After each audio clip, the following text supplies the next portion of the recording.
You're listening to The Bible Guys, a podcast where a couple of friends talk about the Bible in fun and practical ways.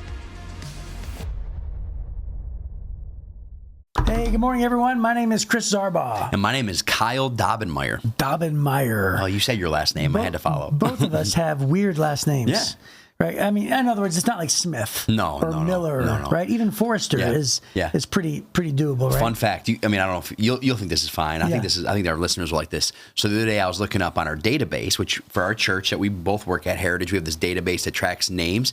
And we were looking up names just to see, how many Dobbenmeyers have ever attended Heritage. There's 23 Dobbenmeyers in our database, which is kind of a lot. Yeah. But then I searched. I was like, I wonder how many Smiths there are. There's like 535 people with the last name Smith that have ever attended Heritage, which I thought was pretty wild. Wow. 535 out of like 70,000 names, but still, that's pretty wild. Yeah, that's incredible. Do you know that here we are just rambling about names. When I lived in Atlanta, Georgia for 10 years, back in the 90s, they still had phone books. Okay. Right? Yeah. And Atlanta had, I think it was either 2 or 3 phone books. I think it was 2. But it was like, really huge, like 6 inches thick. And it was like A through M, okay? But it was the greater Atlanta area. It was 4 million people. And then, so anyway, it was Z. And so I looked up and I thought, I wonder how many Zarbahs there are in the city of Atlanta. Out of 4 million people, I looked it up. We're the only ones. Are you serious? Yeah, wow. we're the only ones. We're the only Zarbahs in Atlanta. Jeez, yeah. So it's pretty funny. That's kind of wild to think about the phone book. That's a different time, man. Yeah, different time. Nowadays, it's definitely. like... Yeah, it's crazy to even think that a phone book existed. Yeah, I think that's when I started prank calling people. Was the first phone book I had at my parents' house. Right, probably so, yep. So, hey, we're going to start off with a segment called The Babylon Bee because we are dedicated to the best news for our listeners. No, absolutely. Only the best. Only the best. And if you don't know, Babylon Bee is a satire column, but it's always hilarious. It's a very sophisticated humor, and it is very funny. They write it as if it's true, which to me is just so funny. So here's how the article reads. The headlines, it says, "Kid cleverly waits until bedtime before asking dad to explain the Trinity." Okay, that's... Omaha, Nebraska. Local father Sam Libert was tricked into keeping his children up far too late last night after his kids cleverly waited until bedtime to ask him to explain the Trinity. That's hilarious. Libert had just finished getting his children, Bradley and Evelyn, washed up and changed into pajamas and tucked away securely into their beds when Evelyn repeatedly gave Bradley a knowingly glance and asked, "Daddy, what is the Trinity? Can you tell us?" Sam froze for a moment before answering. He said, "The Trinity is, well, it's complicated." "Don't you know, Daddy?" Bradley asked, quickly pressing his father on the issue. "Of course I do, son," Sam said confidently. It's one of those things that it's like, hold on a minute. The Libert children continued to contain their glee, knowing that their plan had worked. Sources with inside knowledge of the Libert household claimed to have the kids weren't interested in the specifics of the Trinity, but just wanted to get out of going to bed. In any event, Sam bravely formulated his response. "You know clovers, right? How they have 3 leaves and yet there's still 1 clover?" "Yeah," his children stared silently. "Now, wait, that's not the best explanation. How about this? An egg. An egg has 3 different parts, the shell, the white, and the yolk, right? But it's 1 egg. Get it? Or wait, it's a lot more than that. It's actually..." Sam then noticed that his explanation of the Trinity had inadvertently put Bradley and Evelyn to sleep. That's good. At publishing time, Bradley and Evelyn were holding a closed-door meeting today to devise a better plan to stay up later than their normal bedtime by asking their dad to explain free will versus God's sovereignty. That is so funny. That's funny. That's great. I've actually never heard the clover one too. I've heard the egg illustration about this. The whole, that's kind of funny though. Yeah, you never heard the clover one? Yeah, but I actually can relate though. When my kids were younger, especially, they would ask. It felt like the most deep questions. Oh gosh! You're about to put them to bed, and they're like, Dad, do you love me? And I'm like, of course. Like, well, can you tell us how much you love me? I'm like, okay. Right. What is love to you? And you're like, how are you asking this question right now? It was always right then and there. They dropped those bombs. Do you know that's when my son accepted Christ? I was tucking him into bed, and I was like, we had just stayed up late. We had just watched Spider-Man #1. Okay. And remember how Uncle Ben gets shot and dies? The one, like the 2004 Spider-Man? Yeah. Like Tobey Maguire. Tobey, yep. And so he was like 5 or 6 years old. And we I'm not sure if we watched it right when it came out or a couple years later. I think it was a couple years later because it was at home. We watched it, and I'm tucking him into bed, and I'm like, son, it's late. We got to go to bed. And he goes, Dad. He goes, what happens when a person dies? And I'm like, I gotta go, son. I mean, like, I'm tucking you to bed. Ask me tomorrow. Yeah. Ask me tomorrow. and then finally we just started talking about it, and he's like, do people go to heaven? How do I get to heaven? And I'm like, are you serious right now? And so finally I just sort of surrendered to it. And I was like, I think my son is asking me about salvation. Yeah. So we just talked, and he prayed right there, and that's how he got saved. That's great. Which was, Hey, that's a good lesson, I guess, in just knowing as parents that, maybe your kids are playing you, but also it may lead to a great conversation. Well, I tell you what, here's great advice to parents, and that is budget time for tucking your kids into bed. Always budget time. Yep. Because as parents, we want to get them into bed and then get downstairs to lounge around probably, right? Turn on the TV and lounge most of the time or something silly like that. But if you budget time to tuck your kids into bed, those are some of the best moments that you can have. Yeah, that's really good. It's really, really good. Yeah, you never know what could come from it too. Yep. All right, so I know we're in 2 Samuel, chapter 21. Let's see what verses we're reading today. This one is chapter 21, verses 1 through 22 is what I'm going to be reading. Hey, I'd like to read this. It's a really good statement of context. It basically summarizes it by saying, these are the later years of David's reign. David ruled over Israel for many years after the rebellions of Absalom and Sheba. He finally subdued the Philistines and wrote a song of praise to God for giving the nation rest from all their enemies. Near the end of his reign, he decided to take a census in violation of God's wishes, leading to tragic consequences for the nation. It's a good context. Good setup. Yep. Great setup. All right, in 2 Samuel, we'll start in verse 1, chapter 21. It says, there was a famine during David's reign that lasted for 3 years. So David asked the Lord about it. And the Lord said, the famine has come because Saul and his family are guilty of murdering the Gibeonites. So the king summoned the Gibeonites. They were not part of Israel, but were all that was left of the nation of the Amorites. The people of Israel had sworn not to kill them, but Saul, in his zeal for Israel and Judah, had tried to wipe them out. David asked them, what can I do for you? How can I make amends so that you will bless the Lord's people again? Well, money can't settle this matter between us and the family of Saul, the Gibeonites replied. Neither can we demand the life of anyone in Israel. What can I do then? David asked. Just tell me and I will do it for you. Then they replied, it was Saul who planned to destroy us, to keep us from having any place at all in the territory of Israel. So let 7 of Saul's sons be handed over to us. We will execute them before the Lord at Gibeon, on the mountain of the Lord. All right, the king said, I will do it. The king spared Jonathan's son Mephibosheth, which we talked about earlier this week as well, who was Saul's grandson, because of the oath David and Jonathan had sworn before the Lord. But he gave them Saul's 2 sons, Armoni and Mephibosheth, whose mother was Rizpah, daughter of Aiah. He also gave them the 5 sons of Saul's daughters, Merab, the wife of Adriel, son of Barzillai, from Mahola. The men of Gibeon executed them on the mountain before the Lord. So all 7 of them died together at the beginning of the barley harvest.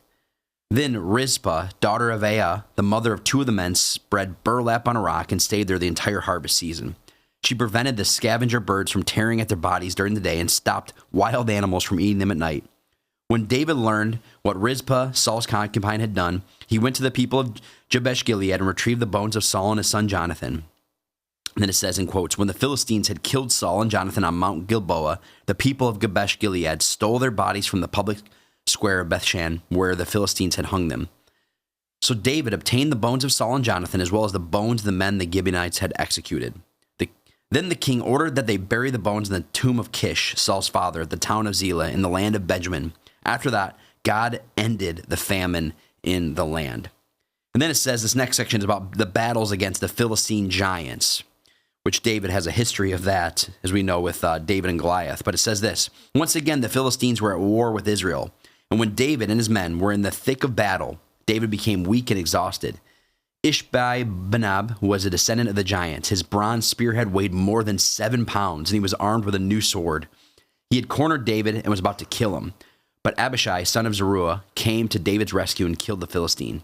Then David's men declared, "You are not going out to battle with us again. Why risk snuffing out the light of Israel?"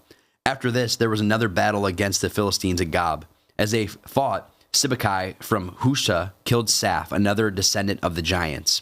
During another battle at Gob, Elhanan, son of Jar from Bethlehem, killed the brother of Goliath of Gath. The handle of his spear was as thick as a beaver's beam. A weaver's beam. Weaver's beam. There you go. I totally. Did you say beaver's wing? I did. Weaver's beam.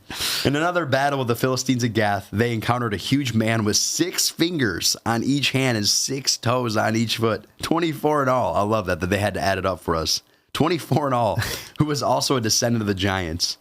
But when he defiled and taunted Israel, he was killed by Jonathan, the son of David's brother Shemaiah. These 4 Philistines were descendants of the giants of Gath, but David and his warriors killed them. Wow. Yeah. So David here is just tired. Yes. And obviously he is still having to deal with these giants, all these Philistines, and what a mess. He's having to deal with there's a famine in the land, and he goes to God and says, "Why is there a famine in the land?" God's ultimately in control of all those things. Yeah. Right. Famine usually meant there's no rain, right? Yeah. So there's no rain, there's no crops, there's hardly any water. And then what does God say? God says, well, it's because of these sins that are, taken care of in the past. Yeah. So it is really interesting how the rules of war for us just seem so unbelievably horrible, and they are. But in those days, it wasn't anything to, hand over the spoils of war. Yep. Here Saul has done this great injustice. Well, remember, there's no government, right? There's no government. Yeah. There's no laws of the land, which is one of the reasons why God gave Levitical laws, and there was cultural laws. There was laws that God gave because there was no government. So you had to follow, and there was consequences. For actions, you had to have consequences for misbehaving. And so, because there's none of that, that's why there's rules. So anyway, all that to say, here Saul misbehaves, and there's no consequences for him. Right. And so, here's God reacting to sin in a way that he does not react to today. He doesn't act that way today because of our sins. But back then, here we have this consequences of the sins. Yeah. What is this? It's a 3 years, right? It's a 3-year famine, all because of this act. Yeah. Well, I shouldn't say that God doesn't react that way entirely, because, sin does have an effect on different generations. There's generational sin. We certainly know that. Yeah. But this idea that David would have to hand over a sacrifice to make things right, I certainly know for a fact that the principles don't carry over. Yeah. We don't have to pay for our sins with a sacrifice because the sacrifice has already been given. In that way, that's completely not relevant for ours. And even to follow along with that, in the Life Application Study Bible, there's a note about that. It says, although the Bible does not record Saul's act of vengeance against the Gibeonites, it was apparently a serious crime, making him guilty of their blood. Still, why were Saul's sons killed for the murders their father committed? And this kind of gives us context of what you were sharing there, is that in many Near Eastern cultures, including Israel, an entire family was held guilty for the crime of the father because the family was considered an indissoluble unit. Saul broke the vow that the Israelites had made to the Gibeonites. This was a serious offense against God's law, which is Numbers 30. And either David was following the custom of treating the family as a unit, or Saul's sons were guilty of helping Saul kill the Gibeonites. So what it's saying here is maybe they were actually guilty for killing the Gibeonites. Maybe Saul's sons were involved in that. They were actually they were a part of it, or maybe it's just a part of the custom in which they had to be like an eye for an eye type situation there. But either way, you're right. I'm so thankful that That's that we don't have to operate in the same way. Because again, the sacrifice has already been made for our sins, right? So there's no restitution that we would have to pay, over the life of somebody because of what we've done. But nevertheless, here's David. He's coming to the end of his reign. He's still dealing with all that, all that stuff. And hey, you know what I absolutely love about this? It's hilarious. Is that Paul says, or the Bible says that that David spared Mephibosheth, who was Saul's grandson. But so then he gave them Saul's two sons, Amariah and Mephibosheth. Yeah. I thought that was interesting. Which is another name. Yeah. Oh, okay. Just like there's three Jameses. Different. So he's another son. There's different Johns. Yeah. In fact, it even says at the end of the chapter, it says, when he defied and taunted Israel, he was killed by Jonathan, the son of David's brother Shemiah. And when you hear Jonathan, you think of Saul's son Jonathan, right? So there's different Mephibosheths, and apparently that was a name Popular good name. enough. Wow. I'd like to meet a Mephibosheth. Would you imagine that being a name good enough? Yeah, that's wild. By the way, I had a guy, a kid who I actually knew in the second grade, and his name was Epifanio. Wow. Have you ever met anybody Epifanio? named Epifanio? No. I think it's biblical, though. Is it? I don't know. Yeah, dude, it's going to be in one of these verses, that's for sure. Yeah, for sure. And you're going to get stuck. Yeah, I'm going to be reading it. Yeah. One thing I would say, too, I do love the fact, you're reading this and you're seeing that Saul's sons were held responsible for either his father's actions or their own. Either way, there was a serious, death because of that. But I'm so thankful. Aren't we thankful that we aren't judged in that same way? As you mentioned earlier, there is, I do believe that there is generational sin. But at the same time, I love the fact that we aren't held accountable for the mistakes of our parents or grandparents. And the more you get to know God, the more you get to know Scripture, you get to see Him in the New Testament, you begin to realize that He separates our sin as far as the East is from the West. And I think it's one of those things when I think on my parents, my grandparents, and things that happen. I'm just so thankful that we have a God who gives us a new chance, a new start, a fresh start at life, and wipes the slate clean. And we should be thankful for that as well. Yeah, it's interesting, but don't you find yourself becoming more and more like your parents the older you get? And that's a good thing in a lot of ways because the good side of your parents. Yeah. But at the same time, many times we are victims of becoming, we sort of emulate the bad side, right? Yeah.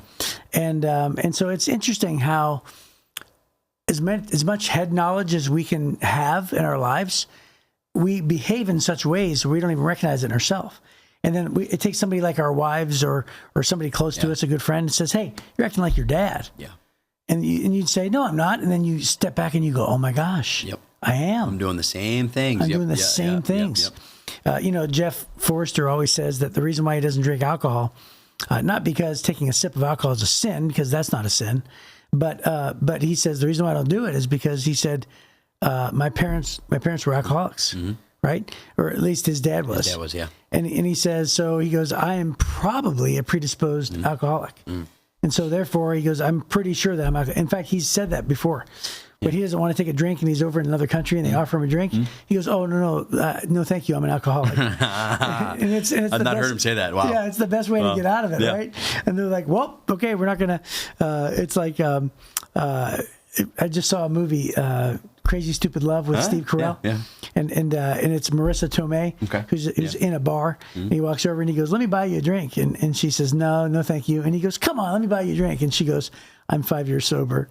And then the waitress comes over and she goes, "What can I get for you?" And he goes, "Go away forever. Do not come back here," right? That's right, because he was trying to be all smooth, trying to pick her up, and then realized it was not the right. It's not the right way. Yeah. But that'll get you out of it. But the reason why he says to do that, Jeff does, is because he says, "Hey, chances are," he goes, "there's something chemically about my body that's probably I'm probably am alcoholic," right? He doesn't know, but it is the case.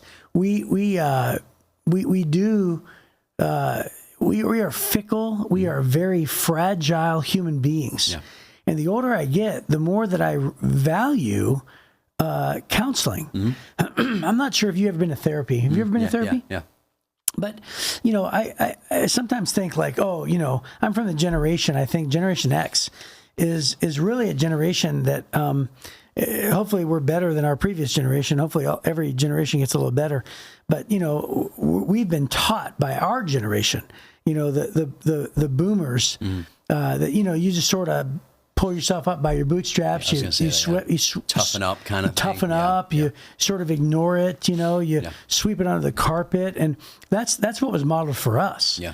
And hopefully our generation, is the one that says, you know what, it's okay to say I love you to our kids. Yeah. So our generation is really the first one to saturate, our kids with the I love yous, because we weren't saturated with it. Mm-hmm. Because guess why?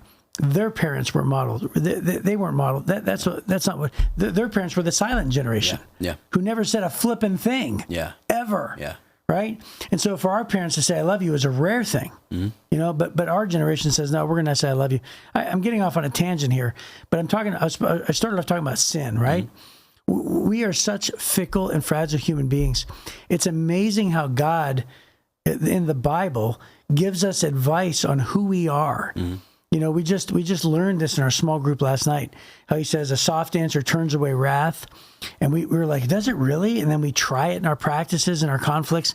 And we're like, wow, it does work.